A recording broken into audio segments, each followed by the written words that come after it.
نصلي ونسلم على الرسول الكريم أما بعد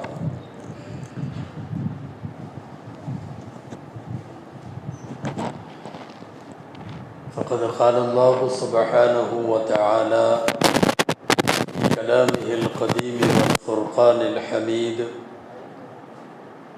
أعوذ بالله من الشيطان الرجيم بسم الله الرحمن الرحيم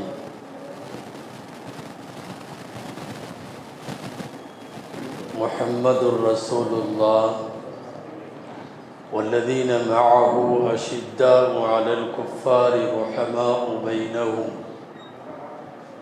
تراهم ركعا سجدا يبتغون فضلا من الله ورضوانا صدق الله العظيم وقال رسول الله صلى الله عليه وسلم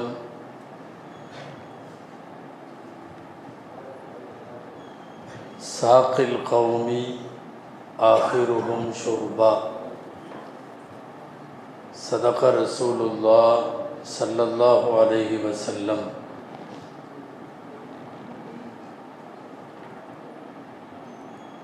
அளவற்ற அருளாளனும் நிகரற்ற அன்புடையோனுமாகிய எல்லாம் வல்ல அல்லாஹுவின் பெயரால் துவங்குகிறேன்.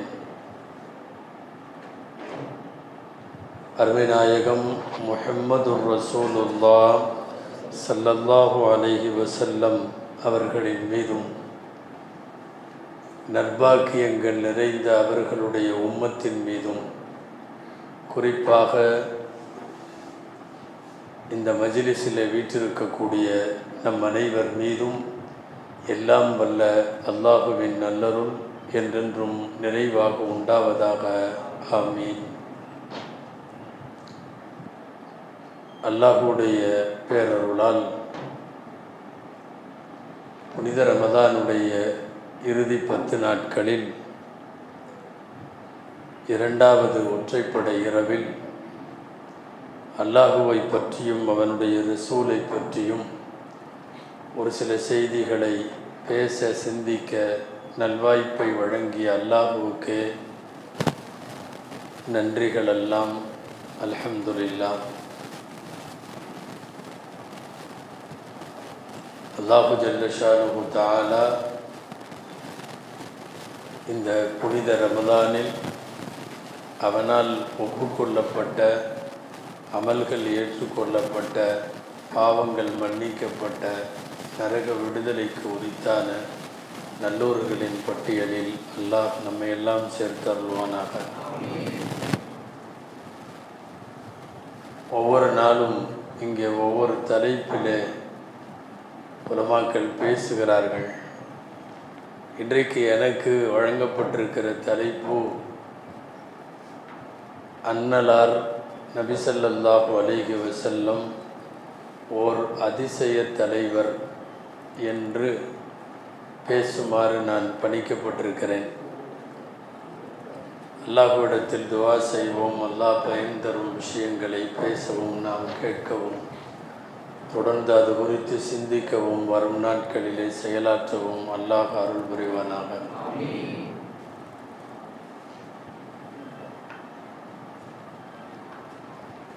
நபிகள் நாயகம் ஸல்லல்லாஹு அலைஹி வஸல்லம் உலகத்தில் தலைமைக்கும் தலைமைத்துவத்திற்கும் தலைவர்களாக வருபவர்களுக்கெல்லாம் கியாமத்து நாள் வரை எத்தனை பேர் எத்தனை இடங்களில் தலைமையாக இருப்பார்களோ அவ்வளவு பேருக்கும் முன்மாதிரியான தலைவர் நபிகள் நாயகம் ஸல்லல்லாஹு அலைஹி வஸல்லம் அவர்கள். அவர்கள் வாழ்ந்த காலத்திற்கு பின்னால் இன்றைக்கு வரையும் ஒரு 1400 வருஷம் தாண்டிய நிலையில் இன்று வரைக்கும் அவர்களுக்கு நிகராகவோ அவர்கள் செய்த சீர்திருத்தங்களுக்கு இணையாகவோ எந்த தலைவரும் உலகத்தில் வரவில்லை. அதிசய தலைவர் என்று பெருமானார் ஸல்லல்லாஹு அலைஹி வஸல்லம் அவர்களை சொல்லுவதற்கு நிறைய காரணம் உண்டு. நான் இங்கே வெறுமனே பெருமானார் ஸல்லல்லாஹு அலைஹி வஸல்லத்தின் வரலாற்றை மாத்திரம் சொல்லுவதற்காக இப்போது பேசவில்லை. நிகழ்காலத்தினுடைய தலைவர்களை கொஞ்சம் ஒப்பிட்டு பார்த்தால்தான் பெருமானாருடைய பிரம்மாண்டம் நமக்கு புரியும்.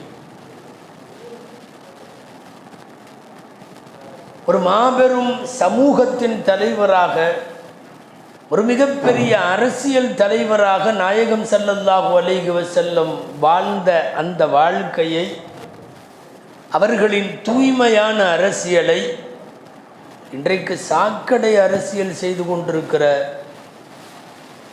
சில தலைவர்களோடு நாம் ஒப்பிட்டு பார்த்தால்தான் பெருமானார் ஸல்லல்லாஹு அலைஹி வஸல்லத்தினுடைய தலைமையின் பிரம்மாண்டம் நமக்கு புரியும். உங்களுக்கெல்லாம் தெரிஞ்ச ஒரு செய்தியிலிருந்து நான் ஆரம்பிக்கிறேன்.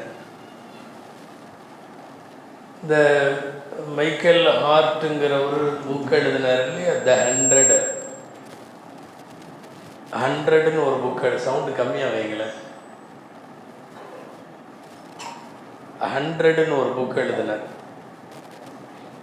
100 தலைவர்கள் எழுதி ரொம்ப காலமெல்லாம் அளவு உங்களுக்கு தெரியும். அதில் முதல் தலைவராக வைத்தது நாயகம் ஸல்லல்லாஹு அலைஹி வஸல்லம் அவர்களை. எழுதியவர் கிறிஸ்தவர். அவர் வணக்கத்திற்கு வைத்துக் கொள்ளுகிற ஈசா நபியை கூட பின்னாலே தான் வைத்தார். உலகத்தின் நிறைய மதங்களின் தலைவர்களை பின்னாலே வைத்தார். பெருமானார் ஸல்லல்லாஹு அலைஹி வஸல்லம் அவர்களை மாத்திரம்தான் முதலாக இடத்தை கொடுக்கிறார்.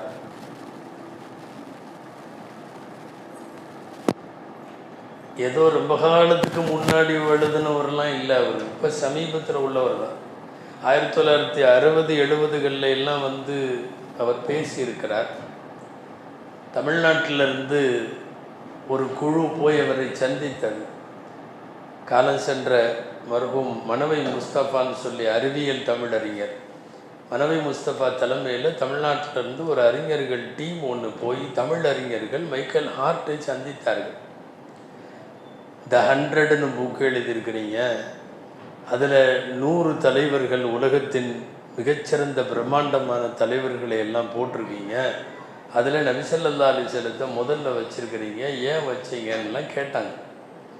அப்போ அதுக்கு மைக்கேல் ஹார்ட் சொன்ன பதில் என்ன தெரியுமா? என்னுடைய சாய்ஸ். நான் எல்லா தலைவர்களுடைய வரலாறுகளையும் படிச்சிட்டேன். குறுகிய காலத்தில் உலகத்தில் மிகப்பெரிய சீர்திருத்தத்தை ஒரு குறுகிய காலத்தில் ஏற்படுத்தியவர்கள் முகம்மதை தவிர வேறு யாரும் இல்லை. பல பேர் கனவு கண்டார்கள், அந்த கனவோடைய மௌத்தாயிட்டாங்க. கடைசி வரையும் அவர்களின் வாழ்க்கையில் அந்த கனவை அவர்களால் நிறைவேற்ற முடியவில்லை. கனவு கண்டு அந்த கனவை நினைவாக்கி குறிப்பாக 10 வருஷ காலம் மதீனாவிலே அவர்கள் கால் வைத்த நாளில் இருந்து 10 வருஷ காலத்தில் உலகத்தில் மிகப்பெரிய சீர்திருத்தத்தை உருவாக்கி கொடுத்த தலைவர் என்ற காரணத்தால் வேற எந்த சான்ஸும் இல்லை. முஹம்மது ஸல்லல்லாஹு அலைஹி வஸல்லம் மட்டும்தான் ஃபஸ்ட்டு. எப்போவுமே ஒரு புக்கு எழுதுனா அந்த புக்கு வெளியே எல்லாம் பரவலாக இதானதுக்கப்புறம் நிறைய பிழை திருத்தம் வரும். அதையெல்லாம் அடுத்த எடிஷனில் சரி பண்ணுவாங்க. பிழை திருத்தத்தை வழக்கமாக உள்ளது தான். இப்போ இவர் ஃபஸ்ட்டு எடிஷன் த 100 வந்துருச்சு. எல்லாத்துட்டையும் அந்த புஸ்தகம் இதாகிடுச்சு. ஒரு 25 வருஷத்திற்கு பின்னாலே 1980களில் அவர் 2வது பதிப்பு போடுறாரு. அதே புஸ்தகத்தை நீங்கள் கவனிக்கணும். 2வது பதிப்பு போடுறாரு. 2வது பதிப்பு போடும்போது என்ன நடக்குதுன்னா, கொஞ்சம் நிறைய ஆய்வு செய்ததில் பின்னாடி இருக்கிற தலைவர்கள் முன்னாடி வந்தாங்க, சில முன்னாடி உள்ள தலைவர்கள் பின்னாடி போனாங்க. 20வது இருந்தவர் 10வதுக்கு வந்தார், 8வது இருந்தவர் 15வதுக்கு போனார். இப்படியெல்லாம் மாறுது. முதல் பதிப்பில் வெளிவந்த போது இருந்த 1 to 100ங்கிற வரிசையில் இருந்த தலைவர்கள் வேற. இப்போ 2வது பதிப்பில் மாறுது. இப்போ அடுத்தடுத்த பதிப்புகளும் வருகிறது. என்ன நடக்கிறது தெரியுமா? யார் யாரோ வருகிறார்கள், யார் யாரோ போகிறார்கள், மாறுகிறார்கள். அந்த முதலிடம் மட்டும் மாறவே இல்லை. அந்த முதலிடம் அருமை நாயகம் ஸல்லல்லாஹு அலைஹி வஸல்லம். நிறைய பேர் போய் நிறைய தடவை அவர்கிட்ட அப்ரோச் பண்ணாங்க. அவரை மாற்றிட்டீங்க, இவரை மாற்றிட்டீங்க, 20வது இடத்துல ஈசாவை வச்சுட்டீங்க, இங்கே கொண்டு வந்தீங்க, அங்கே கொண்டு வந்தீங்க, முஹம்மதுவை ஏன் நகர்த்தவே முடியாது. சொல்லுவது மைக்கேல் ஹார்ட், சொல்லுவது கிறிஸ்தவ மதத்தை பற்றி ரொம்ப ஆய்ந்தறிந்த பேரறிஞர். உலகத்தில் எல்லா தரப்பு நடுநிலை சிந்தனையாளர்களாலும் அறியப்பட்டு ஒப்புக்கொள்ளப்பட்ட பெரும் தலைவர் பெருமானார் ஸல்லல்லாஹு அலைஹி வஸல்லம். சும்மா நிறைய பேர் சினிமாவில் பேசுவாங்க, நாடகத்தில் பேசுவாங்க, நான் சொன்னது செய்வேன், செய்கிறத தான் சொல்லுவேன். இது உலகத்தில் இதை சரியாக நடத்தி காட்டிய ஒரே தலைவர் நாயகம் ஸல்லல்லாஹு அலைஹி வஸல்லம். சொல்லுக்கும் செயலுக்கும் இடையிலே இடைவெளி இல்லை. சொல்லுக்கும் செயலுக்கும் இடையிலே இடைவெளி இல்லாத தலைவர் பெருமானார் ஸல்லல்லாஹு அலைஹி வஸல்லம் அவர்கள். காலஞ்சென்ற எங்களுடைய உஸ்தாத் மர்ஹூம் பிஎஸ்வி ஹதரத் அவர்கள் நபரல்லாஹு மர்கதஹு, அல்லாஹ் அவர்களின் கபரை ஒளிவாக்குவானாக. அவங்க சொல்லுவாங்க, அல்லாஹ் 2 குரான் கொடுத்துருக்கான்ப்பா, 2 குரான். ஒரு குரான் நாம் 30 ஜுஸ் 114 சூரான்னு ஓதுற குரான், இன்னொரு குரான் தான் ரசூலுல்லாஹ் ஸல்லல்லாஹு அலைஹி வஸல்லம். இந்த குரானுடைய வரிக்கு வரி வரிக்கு வரி ஒரு உருவம் செஞ்சு வச்சோம்னா அது முஹம்மது ரசூலுல்லாஹ். இந்த குரானில் உள்ள ஒரு ஆயத்து கூட மாறுபடாமல் ஒரு மனிதர் வாழ முடியும் என்றால் அது முஹம்மது ரசூலுல்லாஹ். 2 குரான். ரசூலுல்லாவை குரான் என்று சொல்லுவதில் வியப்பு மிகைப்படுத்தியெல்லாம் ஒன்றும் சொல்லவில்லை. ஒரு குர்ஆன் பார்த்து ஓதுவதற்கு, ஒரு குர்ஆன் பார்த்து வாழுவதற்கு. ஒரு குர்ஆன் சொல்லால் ஆனது, ஒரு குர்ஆன் செயலால் ஆனது. ஒரு குர்ஆன் ஓத, இன்னொன்று ஒழுக, பார்த்து ஒழுக, பின்பற்ற. சேம் குர்ஆன்.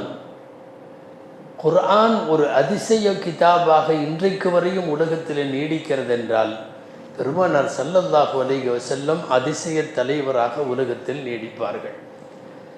தலைவருங்கிற பந்தா, தலைமைத்துவங்கிற அந்த பிரம்மாண்டம், இதெல்லாம் எதுவுமே எந்த காலத்திலும் வைத்துக் கொள்ளவில்லை பெருமானார் ஸல்லல்லாஹு அலைஹி வஸல்லம்.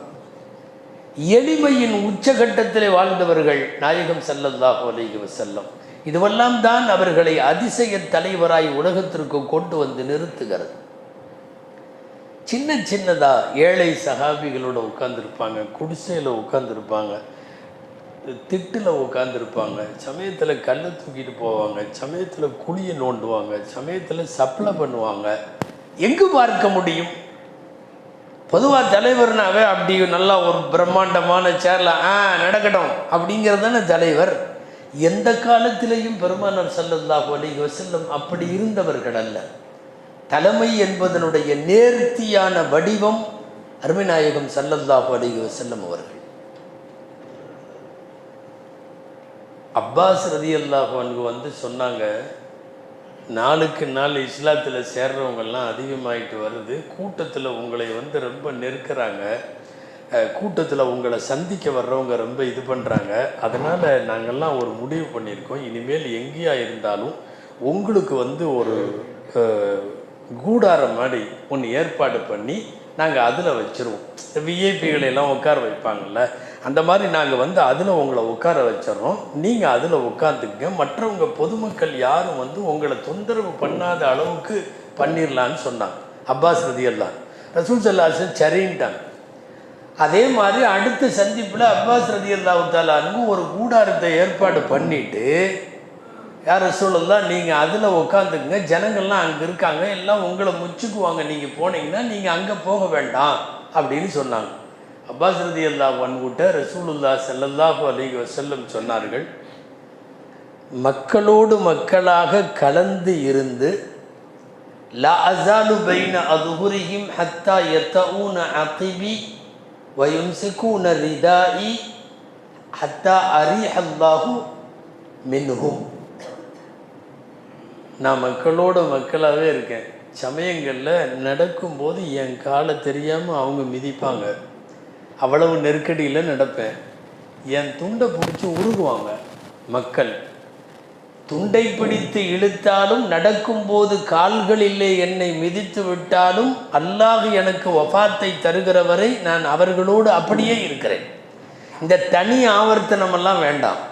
தனியாக ஒரு ஏற்பாடு பண்ணி என்னை மாத்திரம் அங்கே உட்கார வச்சுக்கிட்டு மற்றவர்கள் ஒரு மாதிரி, நான் கொஞ்சம் உயர்ந்த ரகம் அப்படிங்கிற மாதிரி தயவு செய்து என்னை வைக்க வேண்டாம் என்று கேட்டார்கள் பெருமானார் ஸல்லல்லாஹு அலைஹி வஸல்லம்.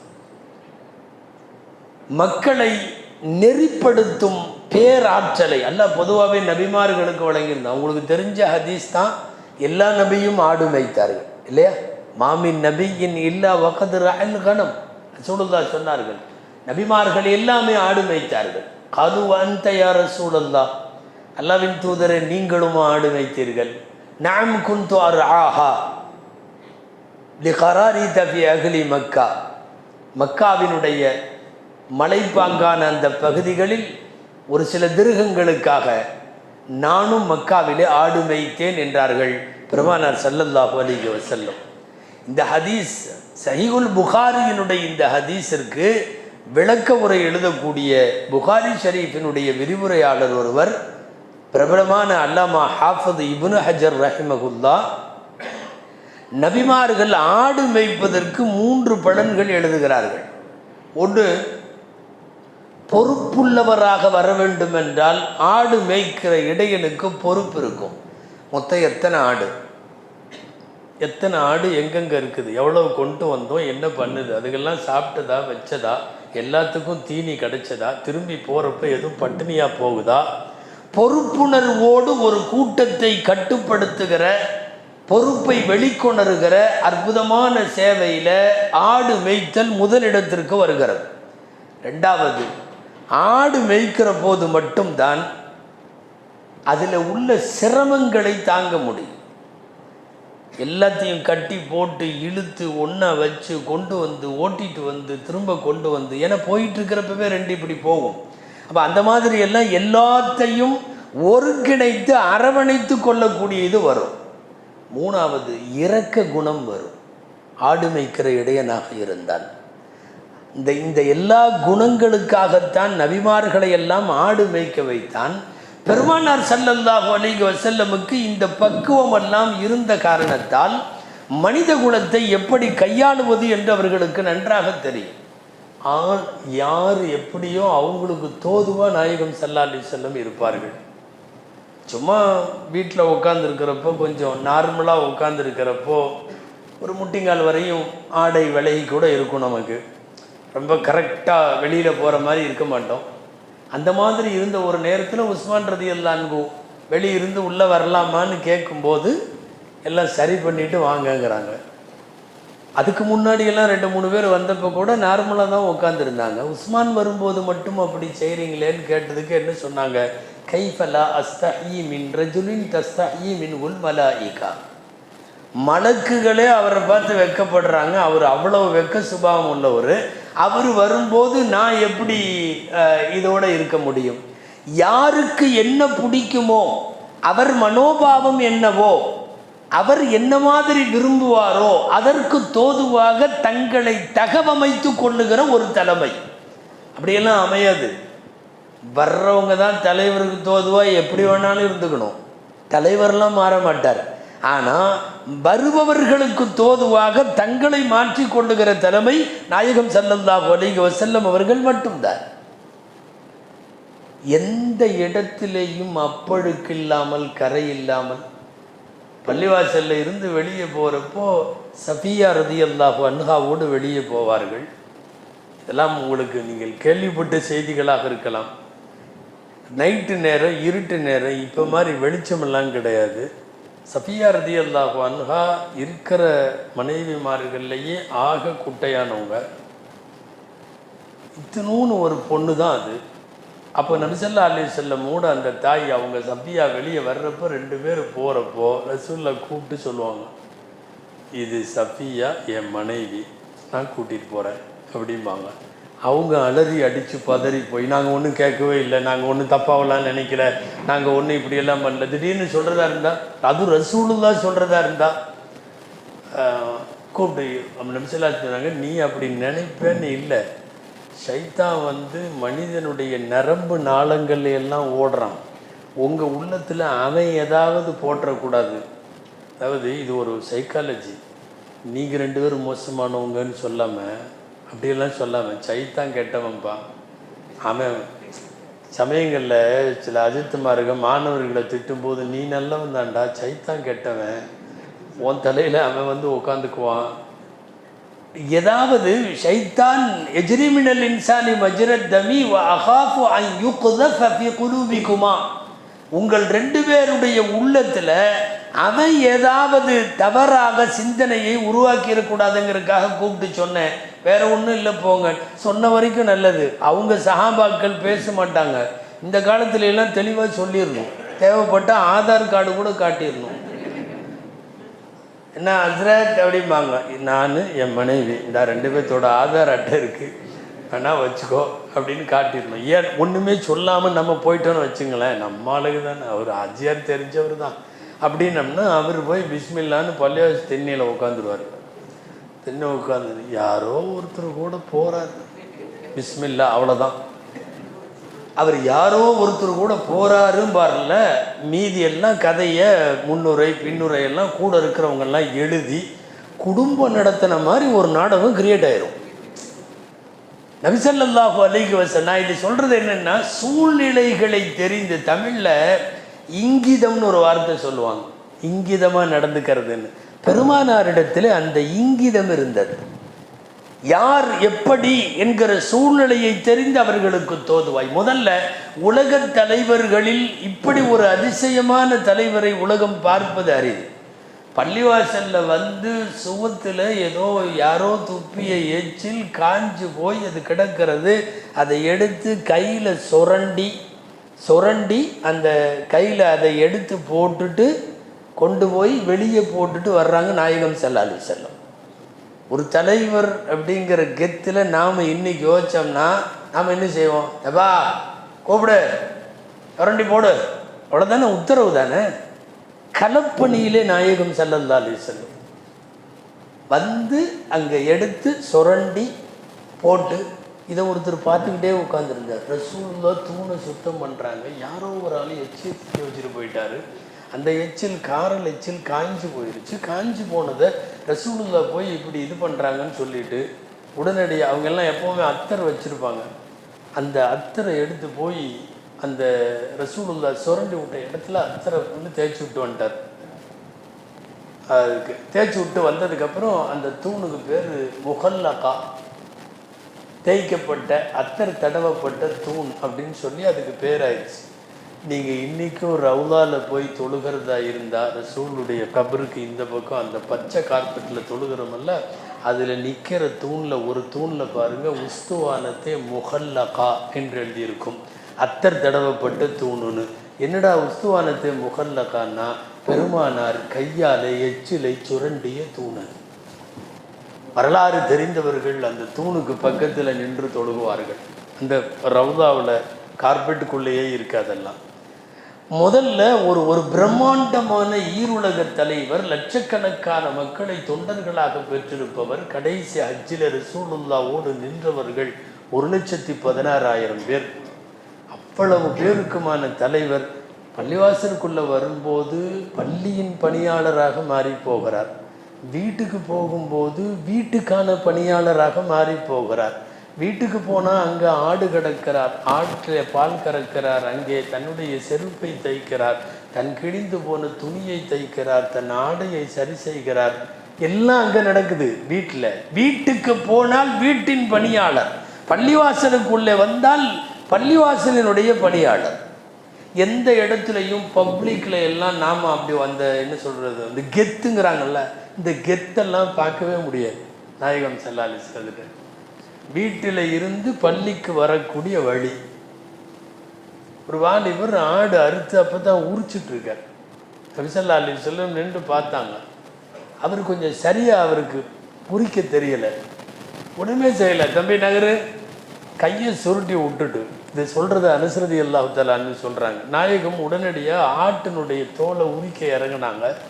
ஃபுல்லாக உரித்து அப்போது பெருமானார் ஸல்லல்லாஹு அலைஹி வஸல்லம் ஆட்டு தோலுக்கும் சதைக்கும் இடையில அவர்களின் இந்த தோல் புஜம் வரைக்குமான கையை உள்ளே விட்டு, ஆடு கசாய்களில் பார்த்துருப்போம்ல, பக்ரீத் அன்னைக்கெல்லாம் அந்த தோலை உரிக்கிறவங்க, அப்போது நாயகம் ஸல்லல்லாஹு அலைஹி வஸல்லம் முழுமையாக அவர்களினுடைய இபுத்து வரைக்கும்னா இந்த கம்கட்டு வரைக்கும், இது வரைக்கும் உள்ள கையை விட்டு முழுமையாக உரித்து கொடுத்து, இப்படி உரிக்கலாமேன்னு சொல்லி அவர்கிட்ட பேசிட்டு அதுக்கப்புறம் கையை கழுவிட்டு அங்கேருந்து அப்படி போகிறாங்க.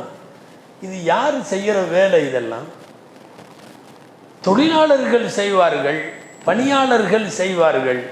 ஒரு மாபெரும் சமுதாயத்தினுடைய தலைவர் இந்த மாதிரி சின்ன சின்ன விஷயங்களில் கூட போய் இறங்கி களப்பணி செய்ய முடியுமா? எத்தனை இடங்களில் குபா பள்ளிவாசல் கட்டுகிறார்கள், கண்ணு தூக்குகிறார்கள். கந்தக் போருக்காக குழி நோண்டுகிறார்கள், கண்ணு தூக்குகிறார்கள். ஒரு சஹாபியை அடக்கம் செய்துவிட்டு ஒருத்தர்னால கண்ணு தூக்க முடியல, அங்கே போய் கண்ணு தூக்குகிறார்கள். குபாவினுடைய கட்டிடப்பணியின் போது நாயகம் ஸல்லல்லாஹு அலைஹி வஸல்லம் கல்லை எடுத்து கொண்டு போனதை பார்த்த அந்த கூட்டம், அங்கிருந்தவங்க, அந்த குபா பகுதியில் இருந்தவங்க பனு அம்ருகள், ரசூலுல்லாஹி ஸல்லல்லாஹு அலைஹி வஸல்லத்துக்கு முன்னாடியே நிறைய பேர் போய் அங்கே சேர்ந்துட்டாங்க. இதில் குபா பகுதியில் எல்லாம் ரசூலுல்லாஹ் வரட்டும்னு வெயிட்டிங். வந்ததுக்கப்புறம் நாயகம் ஸல்லல்லாஹு அலைஹி வஸல்லம் திங்கள், செவ்வாய், புதன், வியாழன் இந்த 4 நாள் அங்கே இருந்தாங்க. வெள்ளிக்கிழமை காலையில் கிளம்பிட்டாங்க. அந்த 4 நாள் இருந்தப்போ ஒரு பள்ளிவாசல் கட்டினாங்க எல்லாரும் சேர்ந்து. அதுக்காக வேண்டி கல்லு தூக்கினார்கள். படபடன்னு பறந்து போய் 2 பேர், நீங்கள்லாம் கல்லு தூக்குறதான்ட்டு, ரசூலை பெரிய விஐபியாக பார்த்தவர்கள் அவர்கள். அவங்கெல்லாம் கல்லு தூக்குறதெல்லாம் அவங்களுக்கு தெரியல. நீங்கள் போய் கல்லு தூக்குறீங்களான்னு பதறி போய் வேகமாக வாங்க போனப்போ நபி ஸல்லல்லாஹு அலைஹி வஸல்லம் அழகான வார்த்தை, 2 வார்த்தை சொன்னாங்க. என்ன தெரியுமா?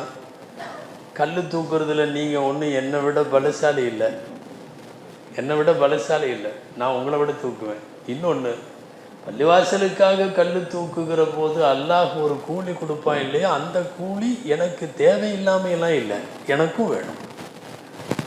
உனக்கு வேணும்னா கூலி வேணும்னா நீ போய் வேற கல் எடுத்துக்கோ, இந்த கல் வாங்காத. இப்போ என்ன அழகான வார்த்தை! கல்லை தூக்க என்னிடமிருந்து வாங்க போகிறாயே, தூக்குவதில் நீ ஒன்றும் என்னை விட பலமானவன் அல்ல, அல்லாஹுவிடம் கூலி வாங்குவதில் நான் ஒன்றும் தேவையில்லாதவனும் அல்ல, எனக்கு அதுவும் வேணும். அவங்க அதோட போயிட்டாங்க வேறு கல் எடுக்கிறதுக்கு. கல் தூக்கினார்கள். எந்த அளவுக்கு வருது! ஒரு சஹாபி வஃபாத்தாகிறாங்க. மதீனாவில் ஃபஸ்ட்டு சஹாபி உஸ்மான் இப்னு மதுஊன் ரலியல்லாஹு அன்ஹு, மூத்த சஹாபி, ரொம்ப வயசானவங்க. அதாவது மக்காவில் இருந்து போய் மதீனாவில் செட்டில் ஆனவங்களில் ஃபஸ்ட்டு மௌத்தானது அவங்க தான், உஸ்மான் இப்னு மதுஊன். நீங்கள்லாம் கேள்விப்பட்டிருப்பீங்கள்ல, இனிமேல் கல்யாணம் பண்ண மாட்டேன், இனிமேல் தூங்க மாட்டேன், இனிமேல் நான் சாப்பிட மாட்டேன், நோன்பு வச்சுட்டு இருப்பேன் அப்படின்னு எல்லாம் ஒரு தடவை முடிவு பண்ணாங்க. ரசூலுல்லாஹ் கூப்பிட்டு வேணான்னு சொன்னாங்கன்னு. அது இவர் தான், உஸ்மான் இப்னு மதுஊன் ரலியல்லாஹு அன்ஹு. வஃபாத் ஆயிட்டாங்க. அவங்களுடைய ஜனாசா ஸல்லல்லாஹு அலைஹி வஸல்லம் அடக்கத்திற்கு வந்திருக்கிறார்கள். ஜனாசா தொட வைத்து விட்டு தஃபனிலே பங்கேற்கிறார்கள். தஃபனுக்கு வந்து நிற்கும்போது தஃபன்லாம் முடிஞ்சுது. உஸ்மான் ரலியல்லாஹு அன்ஹு கபர், ஒரு கபரில் வைக்கிறதுக்காக ஒரு கல் எடுங்கன்னு சொன்னாங்க. ஒரு சஹாபி உடனே போனார். இந்த இதில் ஒரு அடையாளத்துக்காக கல் வைப்பாங்க, அந்த கல் வைங்கன்னாங்க. நான் சொல்கிறது சஹீஹான ஹதீஸ். இன்றைக்கி சில பேர் அந்த அடையாளத்துக்கு கல் வைக்கிறது கூட தப்புங்கிறான். அவன் பேசுகிறது தப்பு. இது சஹீஹான ஹதீஸில் இருக்குது. கல் வைக்கணும், எடுத்துகிட்டு வாங்கன்னா. அப்போ ஒருத்தர் வேகமாக போனார், ஒரு சஹாபி போனவர் ஒரு கல்லை இது பண்ணுறாரு. போனவர் ரொம்ப நேரம் வரல. அப்புறம் என்ன அந்த பக்கம் பார்க்குறாங்க, ரசூலில் பார்த்தாங்க. எங்கே கல் எடுக்க போனவர் அப்படின்னு எட்டி பார்த்தா அவர் அதை தூக்குறதுக்கு போராடிக்கிட்டு இருக்கிறார். முடியல. அவர் இருங்க வர்றேன் சொல்லிட்டு நபி ஸல்லல்லாஹு அலைஹி வஸல்லம் கபருடைய தலைமாட்டில் இருந்தவங்க அவர் எடுக்க போனவர் அந்த ஸ்பாட்டுக்கு போகிறாங்க. போய் நீங்கள் நகர்ந்துங்கன்றாங்க. குடங்கை வரைக்கும் தங்களுடைய ஆடையை வைத்து விட்டு அந்த கல்லை எடுத்துக்கொண்டு ரசூலுல்லாஹ் வருகிறார்கள்.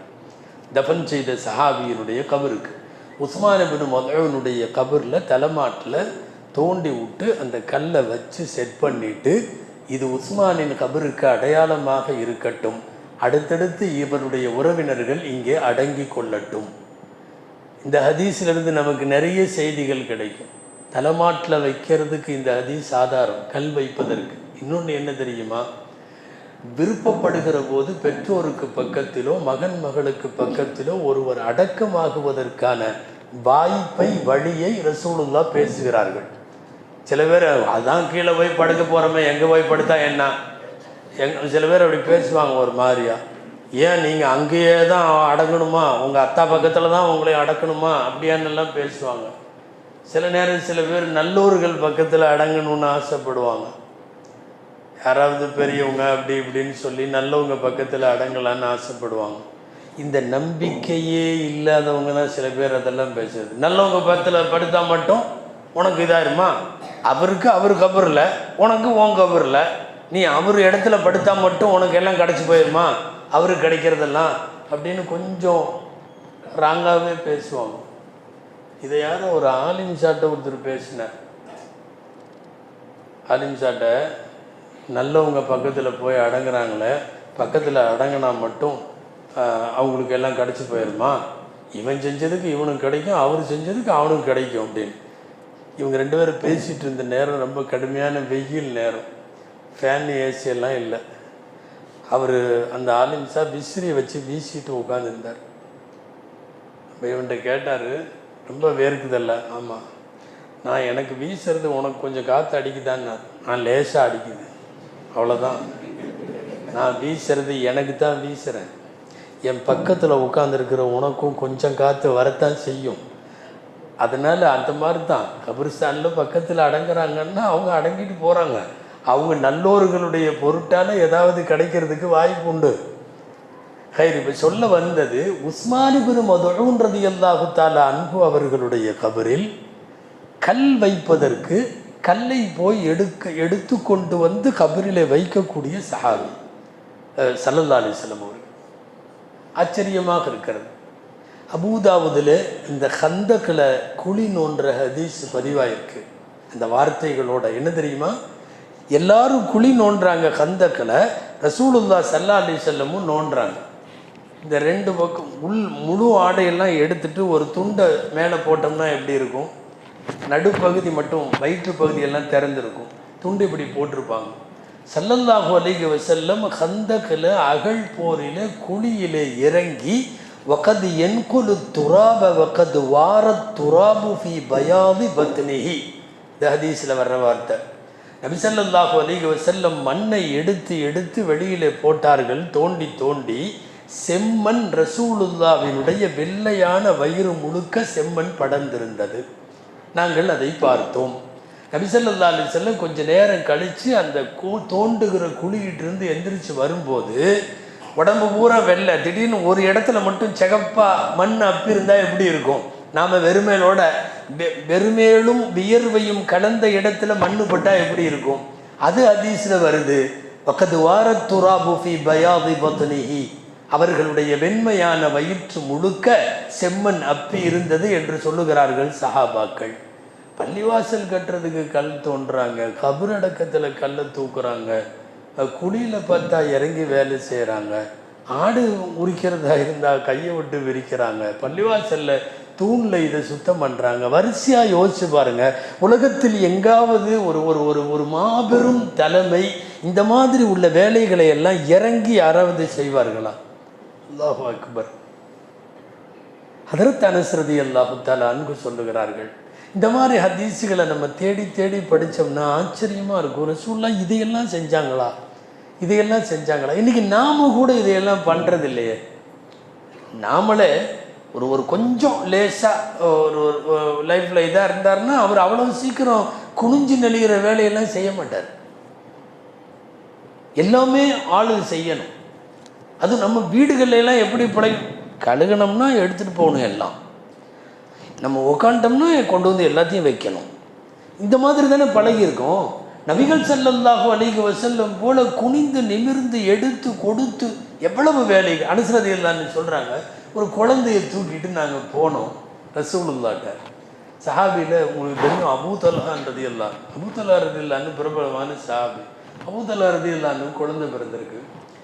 முதல்ல பிறந்த குழந்தையை கொண்டு போய் ரசூலுடைய மடியில் வைக்கணும். ரசூல் ஸல்லல்லாஹு அலைஹி வஸல்லம் மடியில் வச்சா அவங்க பேரிச்சம்பழத்தை என்ன பண்ணுவாங்கன்னா, கனிஞ்ச பேரிச்சம்பழத்தை எடுத்து அவங்க வாயில் அதை இன்னும் நசிச்சு அந்த இதை கையில் பேரிச்சம்பழத்தினுடைய துகளை பிடிச்சிக்கிட்டு குழந்தையோட வாயில் வைப்பாங்க. குழந்தை வாயில் அதை சப்பும். ரசூல் ஸல்லல்லாஹு அலைஹி வஸல்லம் கையில் இருக்கும், உள்ளே வச்சிடறதில்ல, முழுங்கிறதுக்காக வைக்கிறதில்ல, கையில் பிடிச்சிருப்பாங்க நபி ஸல்லல்லாஹு. இதுக்கு தஹ்னீக்குன்னு பேர் அரபியில். அப்போ தஹ்னீக்கு செய்கிறதுக்காக பேரிச்சம்பழத்தை இப்படி பிடிப்பாங்க, குழந்தை அப்படி சோப்போம். அபூ தல்ஹா ரலியல்லாஹு தஆலா அன்ஹு அவங்க குழந்தையை எடுத்துட்டு நாங்கள் ரசூலுல்லாஹ் மடியில் கொண்டு போய் வைக்கிறதுக்காக போனோம். ரசூலுல்லாஹ் இருக்காங்களான்னு பார்க்கலாம், கொண்டு போய் தஹ்னீக்கு செய்யலாம், அவங்க மடியில் குழந்தைய பரக்கத்துக்கு வச்சுட்டு வரலான்னு சொல்லி போட்டு நாங்கள்லாம் போனோம். போனால் ரசூல் ஸல்லல்லாஹு அலைஹி வஸல்லம் வெளியவே இருந்தாங்க. فَوَافَيْتُهُ وَفِي يَدِهِ الْمِيسَمْ يَسِمُ فِي إِبْلِسْ صَدَقَةً. இது அனஸ் ரலியல்லாஹு அன்ஹுடைய வார்த்தை. நாங்கள் உள்ளே போகிறப்ப கையில் இந்த பெயிண்ட்டு, இந்த எழுதுறாங்கல்ல கறிக்கட்டை அடையாளமெல்லாம் போடுறாங்கல்ல எழுதுறதுக்கு பெயிண்ட்டு கறி, அது கையில் இருந்துச்சு. ரசூல் ஸல்லல்லாஹு அலைஹி வஸல்லம் சதக்காவுடைய ஒட்டகம் பூரா நின்ற இடத்துல அங்கே வெளியே நின்று ஒவ்வொரு ஒட்டகத்துக்காக இது சதக்கா ஒட்டகம், இது சதக்கா ஒட்டகம்னு அடையாளம் போட்டுட்டு இருந்தாங்க. நாங்கள் இந்த குழந்தைய ரசூலுல்லாஹ்ட்ட கொண்டு போனோங்கிறார். இந்த ஹதீஸ் போகிற போக்கில் குழந்தைய கொண்டு போன வரலாறுன்னு வைங்களேன். நம்ம என்ன கேட்குறோம், ஒட்டகத்துக்கு நம்பர் போடுறாங்க, 1 2 3, இது ஜக்காத்து ஒட்டகம், ஜக்காத்து ஒட்டகம். இதெல்லாம் ரசூலுல்லாஹ் செய்யணுமா? ஒரு ஆள்கிட்ட ஏப்பா எல்லா ஒட்டகத்துக்கு நம்பரை போட்டுரு முடிஞ்சு, அவ்வளோதான். தாங்கள் கையில் எடுத்துகிட்டு போய் அதுக்கு அந்த கட்டையை வச்சு அதோட ஒட்டகத்தில் போய் 1 2ன்னு போட்டு இது சதக்காவுடைய ஒட்டகம்னு எழுதி, அதுக்கப்புறம் அனஸ் ரலியல்லாஹு அன்ஹு பார்த்த உடனே போட்டுட்டு கையை கழுவிட்டு கொண்டா, யார் அபூ தல்ஹா குழந்தையா அப்படின்னு சொல்லிட்டு வாங்கி வச்சுட்டு தஹ்னீக்கு செஞ்சுட்டு, அந்த குழந்தை Abu Talha Ansari, Abu Talha Ansari, அந்த அன்சாரி சஹாபி பெற்றெடுத்த குழந்தை. அது பேரிச்சம்பழத்தை வச்ச உடனே வேக வேகமாக சாப்பிடுது, வாயில் சுவைக்கிறது. நபி ஸல்லல்லாஹு அலைஹி வஸல்லம் சுற்றி நின்றுட்டு இருக்கிறவங்கள்ட்ட உந்துரு இலா ஹுப்பில் அன்சாரிய தமர், இந்த மதீனா அன்சாரிகளுக்கு பேரிச்சம்பழம் எவ்வளோ பிரியம்னு பார்த்தியா அப்படின்னு கேட்குறாங்க. அந்த குழந்தை பேரிச்சம்பழத்தை சுவைக்கிறத பார்த்துட்டு சொல்கிறாங்க, அன்சாரிகளுக்கும் அன்சாரிகளின் குழந்தைகளுக்கும் மொத்தத்தில் மதீனா வாசிகளுக்கும் ஜீவாதாரமே பேரிச்சம்பழம் தான். எப்படி சுவைக்கிறது பார்த்தீர்களா அப்படின்னு சொல்லி நபி ஸல்லல்லாஹு அலைஹி வஸல்லம் கேட்டாங்க. நான் சொல்ல வருவது, சதக்காவினுடைய ஒட்டகங்களுக்கு அடையாளம் போடுகிற வேலையில் இருந்து ஏதாவது சின்ன சின்ன வேலைகளை எல்லாம் கூட தாங்களாக எடுத்துக்கொண்டு பெருமானார் ஸல்லல்லாஹு அலைஹி வஸல்லம் மெனக்கெட்டு பணியாற்றியதை எல்லாம் யோசித்தால்தான் அன்னலார் போன்ற ஒரு அதிசயமான தலைவரை உலகம் வேறு எந்த கோணத்திலையும் பார்க்க முடியாது. ஒரு பால் கறக்குறாங்க, அது ஏதாவது ஒரு உணவு தட்டு, முதல்ல இவங்க சாப்பிட்லாம்ல, எல்லாத்துக்கும் கொடுத்துட்டு அதுக்கப்புறம் இவங்க சாப்பிடுவாங்க. அது சம்மந்தமாக கேட்டாங்க, ஒரு வார்த்தை சொன்னாங்க ரசூலுல்லாஹ், சாக்கில் கௌமி ஆஹிருஹும் ஷுர்பத்தன், ஒரு கூட்டத்தாருக்கு புகட்டுபவன் கடைசியிலே குடிக்க வேண்டும். சாக்கில் கௌமி, ஒரு கூட்டத்தாருக்கு புகட்டுபவன் ஆஹிருஹும் ஷுர்பத்தன், அவன் குடிக்கிறது கடைசியாக இருக்கணும். சப்ளை பண்ணுறவங்க லாஸ்ட்டில் சப்ளை பண்ணணுமா? சுருக்கமாக நம்ம பாணியில் சொன்னால், சப்ளை பண்ணுறவங்க என்ன பண்ணுவாங்க, எல்லாம் பண்ணி முடிச்சுட்டு தலைவர்களாக இருக்கிறவங்க முதல்ல கடைசியில் சாப்பிடணும். ஃபஸ்ட்டு உட்காந்து அவங்க சாப்பிட்றதில்ல. நபி ஸல்லல்லாஹு அலைஹி வஸல்லம் அவங்களுக்கு கொடுப்பாங்க. எல்லாம் ஹிஜ்ரத்தில் பல தடவை சொல்லியிருக்கேன் அந்த நிகழ்ச்சியை. ஹிஜ்ரத்தில் ஒரு பெண்மணி வீட்டில் பால் கறந்து கூட இருந்தவங்களுக்கு ஃபஸ்ட்டு அபூபக்கர் ரலியல்லாஹு கொடுத்தாங்க. அப்புறம் அவங்களுடைய சேவகர் ஒருத்தர் இருந்தார், அவருக்கு கொடுத்தாங்க. அதுக்கப்புறம் அப்துல்லாஹ் இப்னு உரைக்கித்னு ஒருத்தர் இருந்தார், வழிகாட்டியாக வந்தார், அவருக்கு கொடுத்தாங்க. எல்லாம் கொடுத்து முடித்ததுக்கப்புறம் இவங்க குடித்தாங்க. அதை நிகழ்ச்சியை முழுசாக சொன்னால் உங்களுக்கு தெரியும். ஹிஜ்ரத்துக்கு போனவங்க ரசூலுல்லாஹ் கூட எத்தனை பேருங்க? 4 பேர். 1 நபி ஸல்லல்லாஹு அலைஹி வஸல்லம், 2 ஹஜ்ரத் அபூபக்கர் ரலியல்லாஹு, 3 அபூபக்கர் ரலியல்லாஹு அன்ஹுடைய பணியாளர் ஆமிர் இப்னு ஃபுஹைரா. அவருக்கு பேர் ஆமிர் இப்னு ஃபுஹைரா. 4வது வழிகாட்டுறதுக்கு வந்தவர் அவர் முஸ்லிம் அல்ல, காஃபிர். அபாயமான நேரத்தில் மாற்றுப்பாதையில் மதீனாவுக்கு ரசூலுல்லாவை கூட்டிகிட்டு போகிறதுக்குன்னு ஊதியம் கொடுத்து வழிகாட்டியாக கைடாக நியமிக்கப்பட்டவர். அவருக்கு பேர் இப்னு அப்துல்லா இப்னு உரைகித். இந்த 4 பேர் போகிற வழியில் இந்த கிராமத்தில் ஒரு மூதாட்டி வீட்டில் இருந்த ஆட்டில் பால் கறந்து எல்லாத்துக்கும் 3 பேர்த்துக்கும் கொடுத்துட்டு குடிக்கிறாங்க. அந்த வீட்டில் இருக்கிற கிழவி ஒன்று இருந்தது, அவங்களுக்கு பேர் உம்மு மஅபத். ரசூலுல்லாஹ் ஸல்லல்லாஹு அலைஹி வஸல்லம் அவர்களை நேரடியாக அவர்களை பார்த்து அவர்கள் எப்படி இருப்பார்கள்ங்கிறத இவங்க வர்ணித்து சொன்ன மாதிரி வேறு யாருமே சொல்லலை. அப்படிப்பட்ட ஒரு மூதாட்டி ரசூலுல்லாஹ் வந்தப்போ எப்படி இருந்தாங்க, அவங்க தலை, புருவம், மூக்கு, கண், வாதி, அது காது எல்லாம், அந்த கன்னத்தினுடைய அந்த ரேகைகள், அவங்களுடைய ரோமம், இவ்வளவையும் வர்ணித்து சொன்ன எந்த சஹாபியும் கிடையாது. அந்த அம்மா தான். அந்த அம்மா மட்டும் இருந்துச்சு வீட்டில். கணவர் வெளியே போயிருந்தார். வயசான மூதாட்டி. மதீனாவுக்கு போகிற வழியில் குடிசை போய் ஏதாவது சாப்பிட்றதுக்கு இருக்கான்னு கேட்டாங்க அபூபக்கர்லான். ஒன்றும் இல்லை. அங்கே ஒரு ஆடு நிற்கிது. அந்த ஆடு வந்து பால் கறக்கிற ஆடெல்லாம் மலட்டு ஆடு. அபூபக்கர்லான் தான் சொன்னாங்க, இந்த ஆடு கொடுக்குறியா, நாங்கள் பால் கறந்துக்கிறோம். இந்த மாதிரி சொல்லிச்சு, இதில் பால்லாம் கறக்க முடியாது, அது நாங்கள் கறந்துக்கிறோம். பாடுற மாட்டை பாடி கறக்கிறதும் ஆடுற மாடு ஆடு அதெல்லாம் எங்களுக்கு தெரியும், நீ ஆடு மட்டும் கொடு, கறக்கிற வேலையை நாங்கள் பார்த்துக்கிறோம். அப்போ தான் அந்த பொம்பளைக்கு கொஞ்சம் சுரீர்னு உரைக்குது, என்னமோ நடக்குது. இவங்க யாரோ வந்திருக்கிறாங்க, அது எப்படி இந்த ஆட்டில் பால் கறப்பாங்க பார்க்கணுங்கிறதுக்காக வேண்டிய சரின்றுச்சு. அந்த அம்மா பாலை கொடுத்தோன்னே நபி ஸல்லல்லாஹு அலைஹி வஸல்லம் வந்து பாத்திரம் கேட்டாங்க. பொம்பளைகள்கிட்ட முதல்ல இந்த ஆட்டில் பால் கறக்குமான்னே தெரியாது. சரி, அப்படி ஒரு வேளை கறந்தால் பாத்திரம் கொடுன்னு கேட்டால் ஏதாவது நீ இத்தா பெரிய அண்டாவை கொடுத்துச்சு.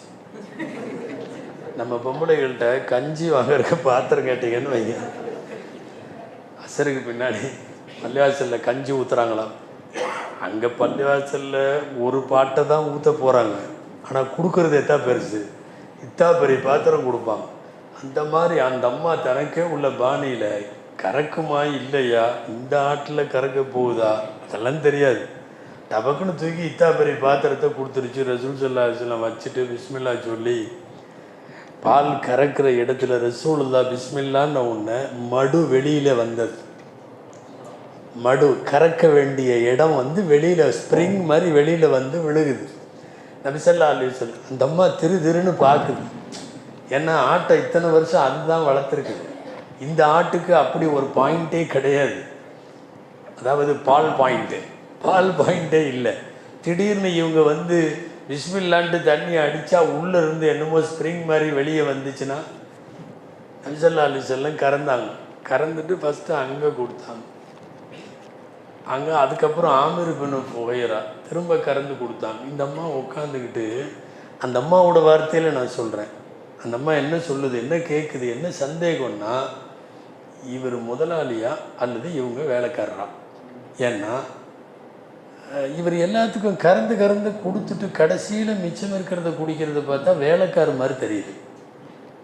ஆனால் இவர் தான் வந்து பிஸ்மில்லான்னு கையை வச்ச உடனே இங்கே எல்லாம் கராமத்தும் மோஜிசாவும் அற்புதமும் நடக்கிறத பார்த்தா இவர் தலைவன் இருக்குது. நான் சொல்ல வந்ததே இதுக்கு தான். தங்களோடு பயணப்படுகிற தோழர்களுக்கு கூட உணவு கொடுத்து குடிக்க கொடுத்து அவங்களுக்கு சப்ளை முடித்து கடைசியில் மிச்சம் ரசூலுல்லாஹ் ஆஹிருல் சாக்கில் கௌமி ஆஹிருகும் ஷுர்பத்தன், ஒரு கூட்டத்தாருக்கு புகட்டுபவன் கடைசியாக குடிப்பவன். அந்த அம்மாவுக்கு 4 குடிச்சாச்சா, 4 பேரும் அந்த அம்மாவோட இதில் இவ்வளோ கறந்து ஃபுல்லாக பாத்திரம் நிரம்ப வச்சுட்டாங்க. ஸல்லல்லாஹு அலைஹி வஸல்லம் நன்றி சொல்லிட்டு கிளம்பிட்டாங்க. இந்த கேப்பில் பால் கறக்கிற வரையும் தான் ரசூலுல்லாவை பார்த்துருக்குது.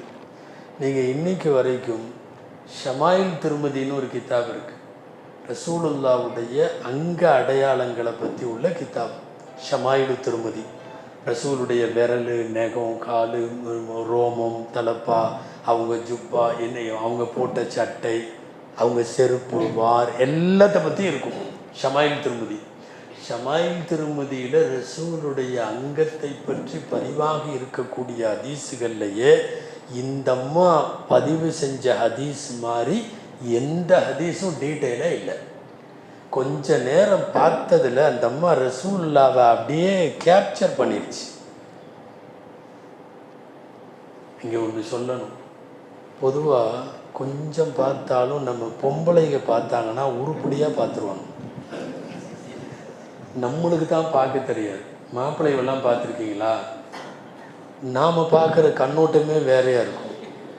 அவங்க பார்க்குற அதுக்கு தான் மாப்பிள்ளையை கொண்டு வந்து எங்கேயாவது ஒரு இடத்துல சேரை போட்டு உட்கார வச்சுருவானுங்க. எல்லாம் பார்த்துக்குங்கிற மாதிரி. அங்கேருந்து சைடு கேப்பில் கதவில் இத்தினூன்னு தான் நீட்டி இப்படி தான் பார்க்கும். அவ்வளோதான். நமக்கே தெரியாததெல்லாம் சொல்லுவாங்க. சாயந்தரம் கொஞ்சம் ஒரு மாதிரியா இந்த பக்கம் அப்படிம்பாங்க. ஒரு கண்ணு சின்னதாக இருக்குதோ, ஒரு கண்ணு பெருசாக அப்படியேதோ. நீ எங்கம்மா பார்த்த இவ்வளவு? நம்மளும் அவ்வளோ அரை மணி நேரமாக நம்ம பூரா இந்த டீ மிக்சரு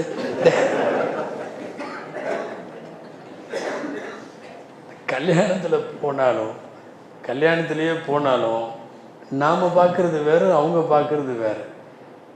என்ன எப்படி இருந்தார் மாப்பிள்ளை? அதிகபட்சமாக நமக்கு வந்து மாப்பிள்ளை கருப்பாக சேப்பா அது பார்த்துருவோம். அப்புறம் கோட்டு போட்டிருந்தாரு. இதை இவ்வளோதான் மேலோட்டமாக நமக்கு தெரியும்.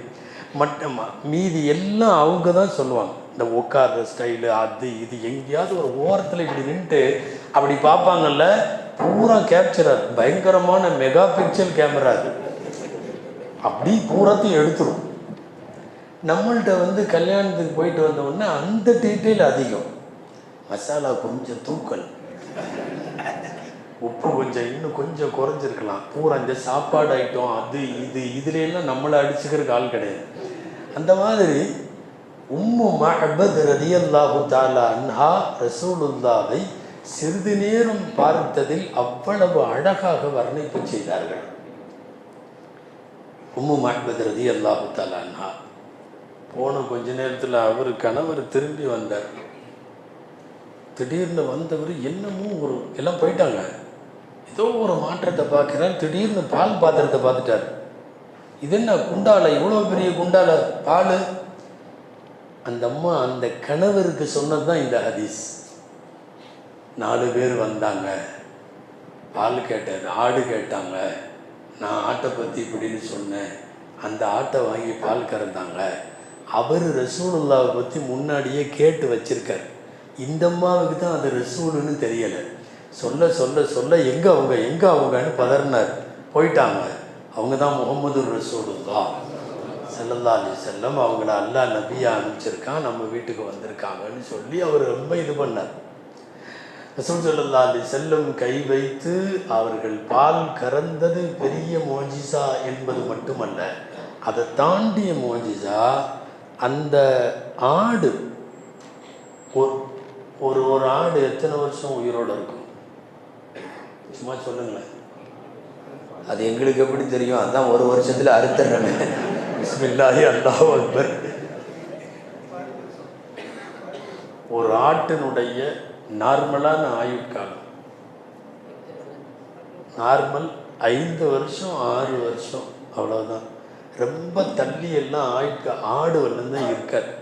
ரசூல் ஸல்லல்லாஹு அலைஹி வஸல்லம் எந்த ஆட்டில் பால் கறந்தார்களோ அந்த ஆடு 22 வருஷம் இருந்தது. 22 வருஷம். உஸ்மான் ரலியல்லாஹு அன்ஹு காலத்தில் அந்த ஆடு மௌத்தாச்சு. அதுக்கு சில சஹாபாக்கள்லாம் போனாங்க. ரசூலுல்லாஹ் ஸல்லல்லாஹு அலைஹி வஸல்லம் அவர்கள் கை வைத்து பால் கறந்த ஆடு. நான் துவக்கத்தில் இருந்து சொல்லிட்டு வர்றது என்ன தெரியுமா அன்பிற்குரியவர்களே? ரசூலுல்லாஹ் மாதிரி களப்பணி செய்யக்கூடிய அதிசய தலைவர் யாருமே இருக்க முடியாது. பள்ளிவாசல் சுவற்றை சுத்தம் செய்தது, குழி தோண்டியது, கல் மண்ணு தூக்கியது, ஒட்டகத்தில் போய் அடையாளம் போட்டு வைத்தது, குழந்தைகளை மடியில் வைத்து கொண்டு பேரிச்சம்பளம் ஊட்டுவது, இதோ இப்போது பால் கறந்து மற்றவர்களுக்கெல்லாம் கறக்கு பால் கொடுப்பது, இது எல்லாத்தையுமே பார்த்தீங்கன்னா நபிகளார் போல் ஒரு அதிசய தலைவர் இல்லை. உலகத்தில் இருக்கிற அரசியல் தலைவர்களுக்கெல்லாம் பாடம் எடுத்த தலைவர். அது அந்த மக்களுக்கு கிடைத்த பாக்கியம். அப்படி ஒரு மாபெரும் தலைவரை அவர்கள் சமுதாய தலைவராய், சமூக தலைவராய், அரசியல் தலைவராய், நமக்கு ஒரு முசீபத்து ஒன்று மாட்டியிருக்கு. பேர் சொல்லாமையே நீங்கள் புரிஞ்சுக்குவீங்க. அவ்வளோ உத்தமமானவன். அல்லாஹ் தாலாவா மாற்றி தரணும் இல்லை மௌத்தை தரணும், ரெண்டு ஒன்று, ஏதாவது ஒன்று. பொதுவாக துவா செய்கிறதுல தப்பெல்லாம் இல்லை. ரொம்ப மோசமான விரோதிகளை யாரெல்லாம் நீ கூப்பிட்டுக்கோன்னு சொல்கிறதுல தப்பே இல்லை. நீ கூப்பிட்டுக்கோன்னா கூட கொஞ்சம் கண்ணியமாக போயிடும். நீ போட்டுரு அப்படிங்கிற மாதிரி அல்லாட்ட பிரார்த்திக்கிறதுல எல்லாம் தவறே கிடையாது. அதாவது ஒவ்வொரு நபிக்கும் ஒவ்வொருத்தர் இருந்திருக்கிறாங்க. சில நபிகளுக்கு ஃபிரௌன்கள் இருந்தார்கள், சில நபிகளுக்கு அபூஜஹல்கள் இருந்தார்கள், நம்ரூதுகள் இருந்தார்கள். நிறைய பேர்த்துக்கு நிறையா ஃபிரௌன் இருந்திருக்காங்க. ஒரு கிதாபில் அல்லாமா இப்னு ஜௌஸி எழுதுகிறாங்க, ஃபிரௌன் ஒருத்தன்லாம் இல்லை, அல் ஃபராயினு சலாத்தா, நிறையா ஃபிரௌன், 3 ஃபிரௌன் இருந்தாங்க. இப்ராஹிம் அலைஹிஸ்ஸலாம் காலத்துலேயும் ஃபிரௌன் இருந்தாங்க. ஏன்னா ஃபிரௌன்கிறது மிஸ்ர் தேசத்தை ஆள்றவனுக்கு பேர் தானே. இப்ராஹிம் மிஸ்ருக்கு போனார். அப்போ உள்ள ஃபிரௌனுக்கு பேர் சினான்னு பேர். அடுத்து மூசா அலைஹிஸ்ஸலாம், அதுக்கு இடையில யூசுப் அலைஹிஸ்ஸலாம் மிஸ்ரில் இருந்தாங்க. அப்போ ஒரு ஃபிரௌன் இருந்தார், அவருக்கு பேர் ரையான். அவர் கொஞ்சம் நல்ல ஃபிரௌன். 3வது மூசா அலைஹிஸ்ஸலாம் காலத்தில் ஒரு ஃபிரௌன் இருந்தாங்க. அந்த ஃபிரௌன் முஸ்அப், அவனுக்கு பேர். கடலில் மூழ்கடிச்சவன் முஸ்அப் தான். அந்த மாதிரி ஏகப்பட்ட ஃபிரௌன்கள். இப்போ நமக்கான ஃபிரௌன் இவன். அதனால் அவன் கூட சண்டை போட்டு அவனை நார அடித்து அவனை மோசமாக பழி வாங்கிறதுக்கு ஒரு நல்ல வாய்ப்பு நமக்கு ரம்ஜான் முடிஞ்சு அடுத்த வாரம் வருது. அதனால் கை நீட்டி அடிக்க போகிறதில்லை, போய் நிற்க போகிறதில்லை. முன்னாடி அவனை இன்ஷா அல்லாஹ் ஏப்ரல் 19 வச்சு செய்யறதுக்கு ஒரு வாய்ப்பு கிடைச்சிருக்கு. துவா செய்வோம். அல்லாஹ் தஆலா இது போன்ற அக்கிரமக்காரர்களை விட்டும் அல்லாஹ் இந்த சமுதாயத்தை, இந்த நாட்டை, ஏன் எல்லா மதத்தை சார்ந்த மக்களையும் அல்லாஹ் காப்பாற்றுவானாக என்று துவா செய்வோம். அல்லாஹ் மாற்றத்தை தரட்டும். அல்லாஹ் ஜல்ல ஷானுஹு தஆலா இந்திய முஸ்லிம்களின் எதிர்காலத்தை வளம் மிக்கதாய், ஒளிமிக்கதாய் அல்லாஹ் ஆக்கி அருள்வானாக. ஆமீன். வாஹிர் தஅவானா அல்ஹம்துலில்லாஹி ரப்பில் ஆலமீன். அஸ்ஸலாமு அலைக்கும் வரஹ்மத்துல்லாஹி வபரகாத்துஹு.